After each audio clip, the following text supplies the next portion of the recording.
আচ্ছা ঠিক আছে, আচ্ছা দেখবো না। ঘুরানো ছাড়া তো কোন ক্লাস?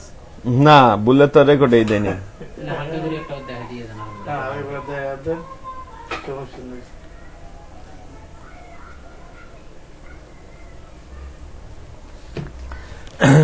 তো দেখেন, তার পরবর্তীতে যেটা আছে স্কেল টুল, এখন এটা সিলেক্ট করে যখন স্কেল টুলে গেলাম, দেখেন সেম পয়েন্টার আসছে না এই জায়গায়, এই যেটা দেখেন এটার কাজটা কি স্কেল টুলের, এই যে এখানে নিয়ে যখন আমি ক্লিক করলাম, দেখেন এটা তো এই জায়গায় আছে, এটা ইচ্ছা করলে সরাইতে পারেন, এমন না যে এই জায়গায় রাখতে হবে, এইটা রাখতে পারেন।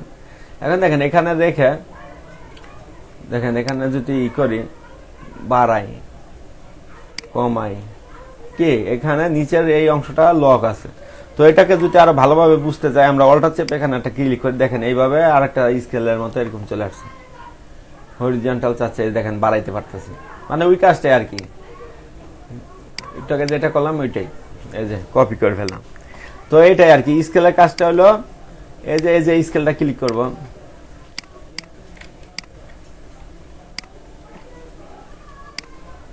এই স্কেলটা যেইভাবে রাখবো, রাখার পর এখানে আপনি চাইলে এটাকে এভাবে কি ঘুরাইতে পারেন, যে কোনো জায়গায় কি এটা মডিফাই করতে পারেন, ট্রান্সফর্ম করতে পারেন।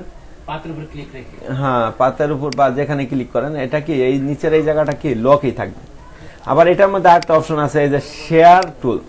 আবার যদি শেয়ার টুলে আসেন তখন দেখবেন এটা কি বাঁকা হচ্ছে, তাই না? এই যে ওই জায়গায় লক আছে, হ্যাঁ ওই জায়গায় লক আছে। আপনি চাইলে এটা ইচ্ছা করলে, যেমন আমি এটার মধ্যে করি, এই যে এটার মধ্যে ক্লিক করে যখন আমি এখানে শেয়ার টুলে আসবো, এখানে মাঝখানে রাখলাম, তো দেখেন এটা যদি হালকা একটু বাঁকায় দেয়, অনেক সময় এরকম বাঁকা ডিজাইন করা লাগে, তাই না? ওটা তো এক পয়েন্ট লক ছিল, নিচে বাম পাশটা লক ছিল, এটা তো শুধু সেন্টার লক। হ্যাঁ এই যে, তো এটা মাঝখানে রাখছি। আবার যদি নিচে রাখতাম তাহলে নিচে এই লক হইতো, এই যে যখন নিচে রাখতাম এই পয়েন্টারটা এখানে রাখতাম, এখানে ক্লিক করলে হয়, তাই তো? হ্যাঁ ক্লিক করলে হয়, এই দেখেন ওখানেই লক, আচ্ছা বুঝতে পারছি। এই দেখেন এটা এখানে লক আছে, এইভাবে মডিফাই করে ফেললাম। তারপর আছে রিশেপিস, এই যে দেখেন রিশেপিস। এখন দেখেন এটা যদি রিশেপিস ক্লিক করি, এই জিনিসটা কি, আগে একটা সিলেক্ট করি, এই দুটা ডিলিট করে দিই। দেখেন রিশেপে যখন ক্লিক করব, তখন এইখানে দেখেন পয়েন্টার নাই, এখানে দেখেন কোনো কাজ করতেছে না, কাজ করতেছে রিশেপের ব্যাপারে, দেখেন মুভিংয়ের মতো কোনোই হইতেছে না, কিছু হইতেছে না। এটা হবে না কেন? এটা হবে কখন হবে? এটা যখন সিঙ্গেল লাইন ড্র করবেন, এই সিঙ্গেল লাইন ড্র করলেন, এখন দেখেন রিশেপ ইউজ করলাম আমরা। এই আগে একটা টুল দেখছিলাম না, কার্ভারচার টুল, অনেকটা কার্ভারচার টুলের মতো, দেখেন এখন যদি এখানে ক্লিক করে টান দিই রিশেপে, তাহলে কি এটা কি বাঁকা হয়ে গেল, তাই না? এটা হইতে পারে আপনি লাইন শেপ দিয়েও আঁকেন, আবার যদি চান তাহলে আপনি পেন টুল দিয়েও আঁকলেন, এই যে দেখেন পেন টুল, তাই না? পেন টুল দিয়ে আমরা এই এতটুকু আঁকলাম, আঁকার পর আমরা যদি এখানে রিশেপ ইউজ করে এখানে যদি এটা টেনি হবে, এটাও যদি টানি ভিতর দিকে হবে। দেখেন এখানে কিন্তু কোনো স্টক কালার নাই, এ কারণে কিন্তু এটা কিন্তু আঁকা আছে কিন্তু দেখা যাচ্ছে না, এই যে খালি চোখে। এটা তখন দেখা যাবে, এটা যখন একটা স্টক কালার দিবেন। এই দেখেন স্টক ক্লিক করে যে এই কালারটা দিয়ে বাড়াই দিলাম, এই যে দেখা যাচ্ছে। দেখেন এর উপরে কিন্তু আরেকটা আছে, যেটা এটাও আঁকা আছে কিন্তু এটা দেখা যাচ্ছে না, যখন আপনি কালার দিবেন তখনই দেখা যাবে। বুঝতে পারছেন? এটাকে বলা হয় রিশেপ, বুঝতে পারছেন? তার পরবর্তীতে যেটা আছে উইথ অ্যাঙ্গেল টুল, এগুলো আমরা একবার করে দেখব জাস্ট বুঝার জন্য।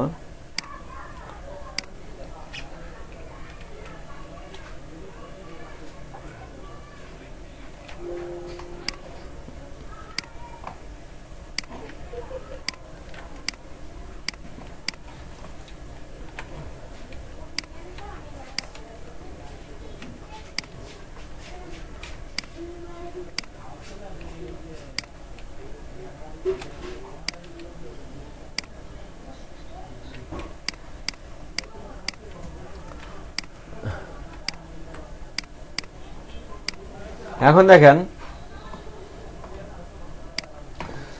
দেখেন এটা ক্লিক করে যদি আপনি এখানে পরবর্তী টুলটা দেখি, উইথ টুল আছে, দেখেন এখানে উইথ টুলটা যদি নেই, এখানে দেখেন কাজ করতেছে, কোনোটা কাজ করবে না।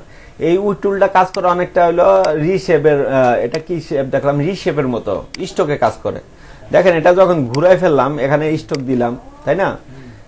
আর এখানে যদি একটা কালার দিয়ে দেই, ফিল কালারটাও দিয়ে দেই বোঝার জন্য, এই যে, তো এই যে স্টকটা আছে এটার উপরে কাজ করবে। যেমন এটা ক্লিক করলাম, দেখেন উই টুল দিলাম, দেওয়ার পর এখানে কি টানলাম, এই দেখেন এই কর্নারটা টানলাম, দেখেন একটু মোটা হয়ে গেল না? জাস্ট আউটলাইন স্টক কালারটা। হ্যাঁ, স্টকটা বাস স্টকটা কাজ করবে। এই দেখেন এরকম অনেক ডিজাইনে দেখছেন এরকম ফ্রেম আঁকে, তাই না? এটা অনেকটা কিসের মতো কাজ করছে, এই যে এই জায়গার এইগুলোর মতো না, এগুলো তো স্টকের ডিজাইন করতাম, তাই না? যেমন আপনার এখানে এটার স্টকটা দিয়ে দেখি, কালারটা চেঞ্জ করে দিই। হ্যাঁ কালারটা চেঞ্জ করে দেই। দেখেন এখানে যদি ইউনিফর্মে আসে, এখানে যদি এগুলা ক্লিক করে দেখেন এরকম আসতেছে না? ওরকম। আসতেছে। এই ডিজাইনটাই উড টুলের মতো করা যায় আর কি, বুঝতে পারছেন? এই জিনিসটাই এরকমই, এটাকে বলা হয় উড টুল। আপনি চাইলে লম্বা একটা ড্র করলেন, যেমন এইটা লম্বাটা সিদ্ধ রাখলেন। আপনি চাইলে এটাও কি এই যে এই টুলের মাধ্যমে এই যে এই পাশটাকে মোটা করতে পারেন, এই যে চোখা বানায় ফেলতে পারেন, তাই না? এই যে অনেক সময় চোখা আঁকা দরকার, এইভাবে এঁকে ফেলতে পারেন, বুঝতে পারছেন? এইটাই আর কি এই টুলের কাজ। তারপরের পরবর্তীতে টুলটা দেখেন ওয়ার্প টুল। এই দেখেন ওয়ার্প টুল এখানে ভিতরে একটু খাওয়া, তাই না? এই দেখেন এরকম কি ব্রাশের মতো আসলো। আমি এই ব্রাশটা ছোট করতে পারবো, বড় করতে পারবো। দেখেন এইভাবে যদি আমি ভিতর দিকে ঠেলি, তাহলে এটা কি ভিতর দিকে চলে গেল না? আপনার এটা কি ব্রাশের মতো অনেকটা কাজ করতেছে। দেখেন এইভাবে ব্রাশের মতো আমি কি এটাকে ভিতর দিকে নিয়ে নিয়ে করে ফেললাম।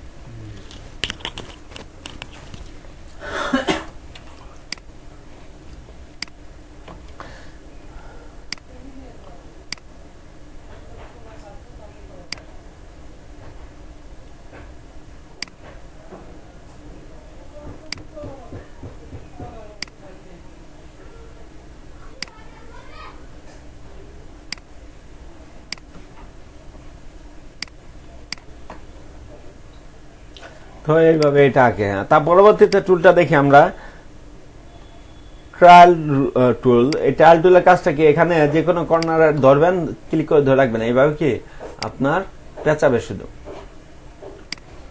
এই যে পেঁচাইলো, তাই না? কয়েলের মতো এরকমই আর কি। এটা জাস্ট এইগুলা শেপ নিয়ে কাজ করে। আরেকটা দেখেন এই যে পাঁচ কাট টুল। পাঁচ কাট টুলের কাজটা কি দেখেন, এটা তো ভিতরে নেওয়া যায় আগেরটার মতো, আবার ইচ্ছা করলে এটা বাইরেও নেওয়া যায়। এই যে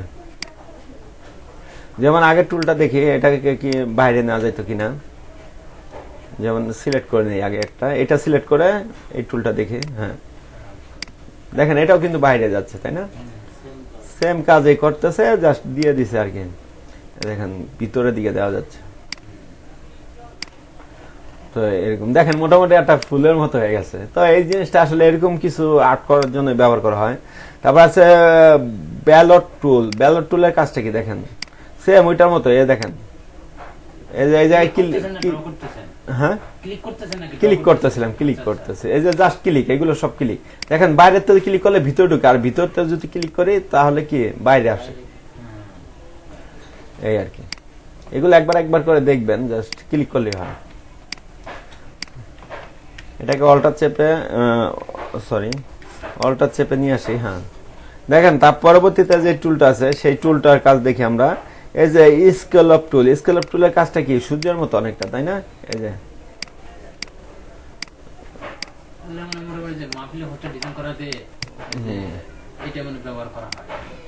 এই দেখেন এরকম ভাবে, তাই না? বুঝতে পারছেন না? সিটকা সিটকা এরকম অনেক সময় ব্যাকগ্রাউন্ড বানানো হয় এইভাবে, ঠিক আছে? অনেক সময় আবার অফার হইতেছে, অফার ফাটাফাটি অফার এরকম কিছুতে ইউজ করা হয়। যেমন এই যে পরবর্তীতে যেটা আছে এটাই দেখি, এটা দেখলেই বুঝবেন, ক্লিয়ার হবেন। এটা এনে এই যে এটা ক্রিস্টাল হয় খালি, এ দেখেন এটা হয় নাই, হ্যাঁ এ দেখেন এইভাবে কি অনেক সময় না ফাটাফাটি অফার, এবার ঘুরে দিলাম। এখন কি আমি এই মাথাটা রাউন্ড করে দিব, এই যে এই মাথাটা আর এই মাথাটা রাউন্ড করে দিব, দেখেন,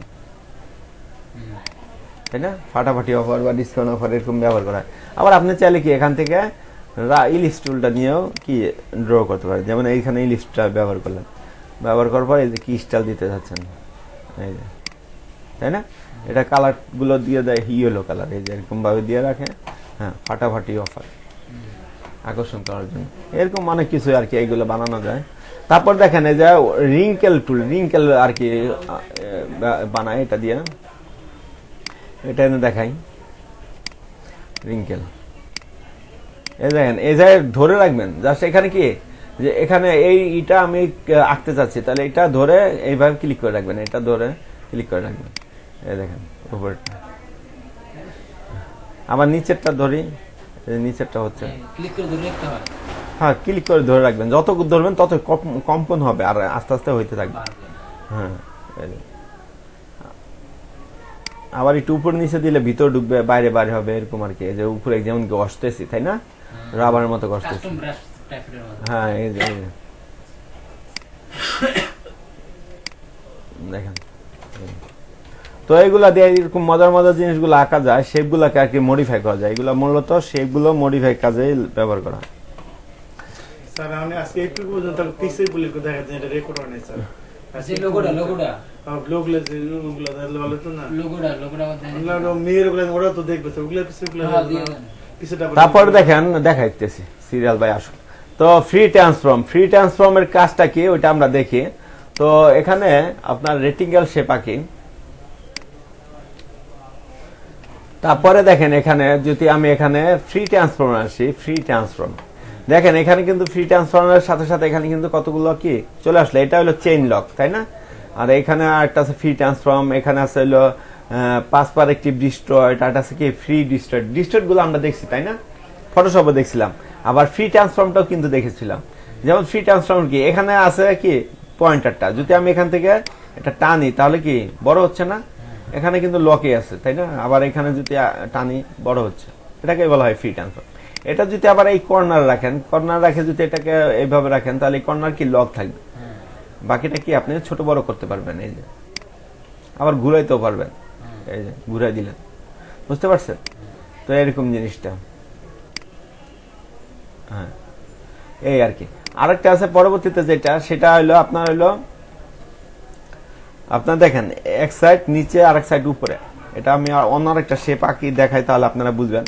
অনেক সময় এরকম লেখার ক্ষেত্রে দেখবেন কি এই সাইডটা চিকন, এই সাইডটা মোটা, ওইটাই এটা দিয়ে তৈরি করা হয়।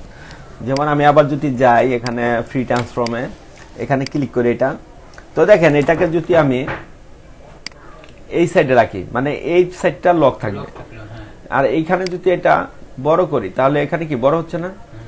আবার ইচ্ছা করলে কিন্তু ছোট করতে পারেন, এই যে ছোট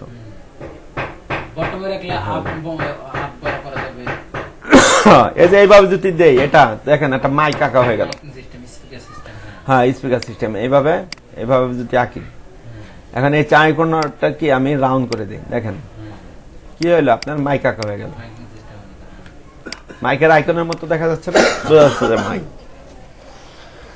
আবার যদি আমি চাই এটাকে কি আপনার হলো রিশেপের মাধ্যমে, এই যে এই শেপটাকে, এই যে এই শেপটা, এটা তো রিশেপের মাধ্যমে দেখি হয় কিনা। হ্যাঁ কার্ভারচার টুলের মাধ্যমে হয়ে গেল, এই দেখেন রাউন্ড করে দিলাম। তো এরকম জিনিসগুলো আঁকা যায়। তার পরবর্তীতে যে টুল আছে পাপেট অর টুল। এই পাপেট অর টুলটা দেখার জন্য আমাদের একটা কি একটা ভেক্টর ফাইল ডাউনলোড করে নেয়, যেমন ডগ ভেক্টর।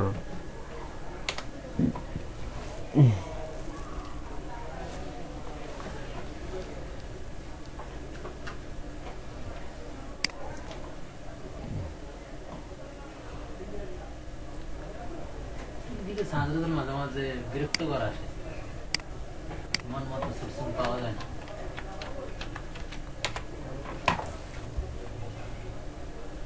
দেখেন এখানে অনেক কুকুর আছে তাই না, কুকুর ছবি, এগুলো সব কিন্তু ভেক্টর ফাইল। এই যে ভেক্টর লেখা আছে এখানে। তো দেখেন এখানে যদি এই জিনিসটাই আমি ডাউনলোড করি, এটা ফ্রি প্রিমিয়াম ফ্রি অপশনে যাই, এই যে লাইসেন্সের এখানে ফ্রি আসি, ফ্রি এসে তারপরে আমরা এখানে দেখি কোনটা ডাউনলোড করা যায়। বিশেষ করে এক কালারের গুলো ডাউনলোড করে দেখালে ভালো বুঝবেন।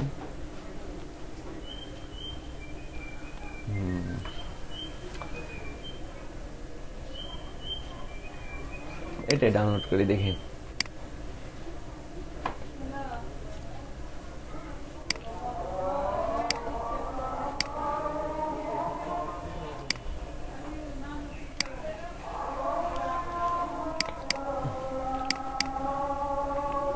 এই যে ইপিএস ফাইল ওকে, এটা আপনার এআই ফাইল রিলেটেড।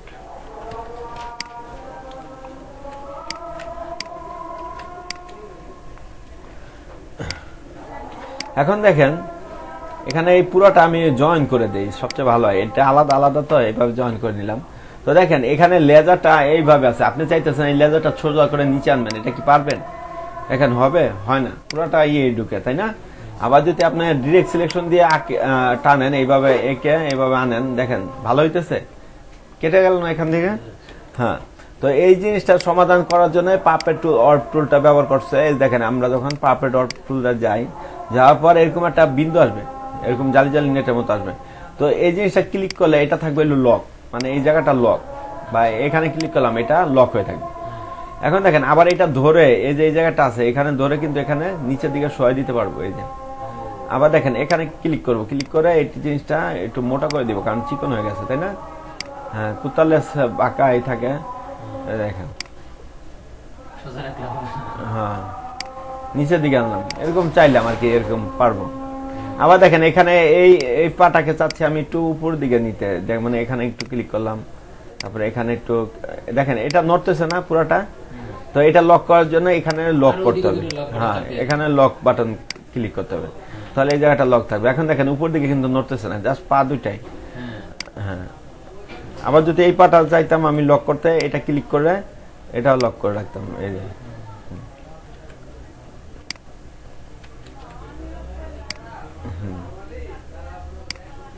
তো এটা আবার যদি ডিলিট করতে চান এই পয়েন্টার গুলা সিলেক্ট করে ডিলিট প্রেস করবেন, তাহলে ডিলিট হয়ে যাবে। হ্যাঁ, এই যে আবার দেখেন আমি এখানে চাচ্ছি এটা একটু নুয়ে থাকবে জিনিসটা, তো এখানে দেওয়া এটা ঠিক হয় নাই, এটা আমি ডিলিট করে দেই। এই যে এটাকে নুয়ে দিই, এই যে ঘাস খাইতেছে, তো এরকম। আবার ইচ্ছা করলে আপনি কি এটা সোজাও করতে পারবেন, এই দেখেন লেসটাকে।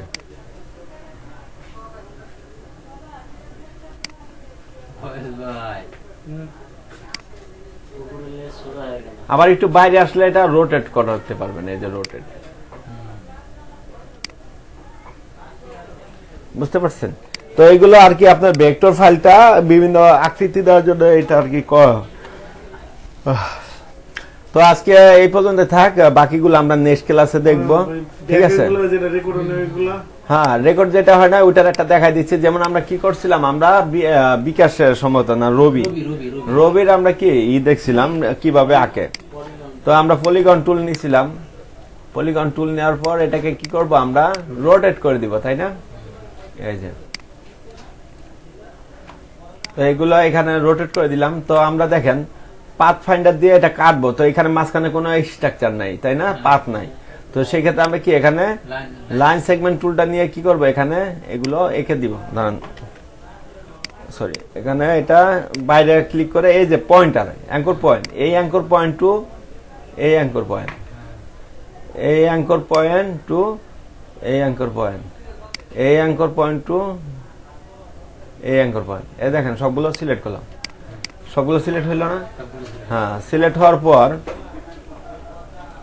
দেখেন সবগুলো সিলেক্ট হওয়ার পর এখানে আমরা কি করব, পাথ ফাইন্ডার টুলে যাব। পাথ ফাইন্ডার টুলে গিয়ে কি করব, আমরা ডিভাইড করব। প্রত্যেকটা কি আলাদা আলাদা করব না, এগুলো প্রত্যেকটা আলাদা করব, ডিভাইড করে দিব।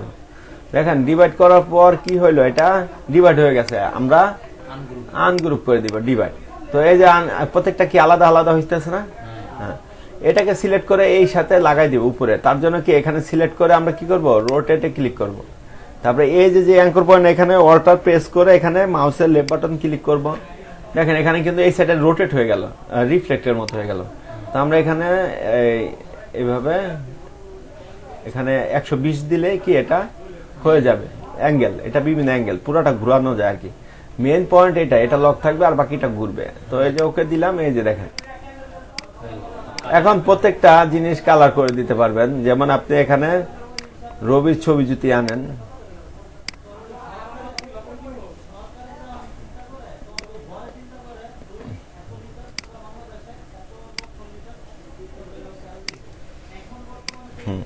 এখানে আমরা এটা কপি করে পেস্ট, আচ্ছা কপি হয় না, এই যে হয়েছে। তো দেখেন এটাকে আমরা এই কালার গুলো দিয়ে দিব। সেক্ষেত্রে কি করবো, এটা ক্লিক করে এই যে আই ডপার টুল আমরা জানি না, এটা দিয়ে কালার করা যায়, কালার পিক করা যায়। এইটা ক্লিক করে আবার আই ডপার টুল দিয়ে এই যে এটা পিক করে দিলাম কালার। আইডফার টুল দিয়ে এটা পিক করলাম।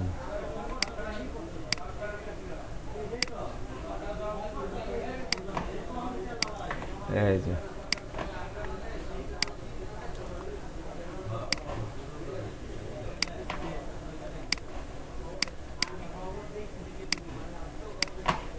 আপনারা যে কালার নিতে পারেন। তাই না, এইভাবে কালার করে দিলাম। এই যে রবির লোগো হয়ে গেল, কত সুন্দরভাবে সহজভাবে কি লোগো তৈরি করা হয়ে গেছে।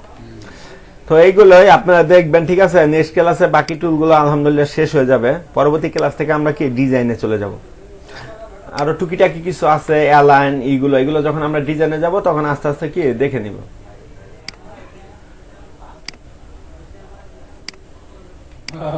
ভাই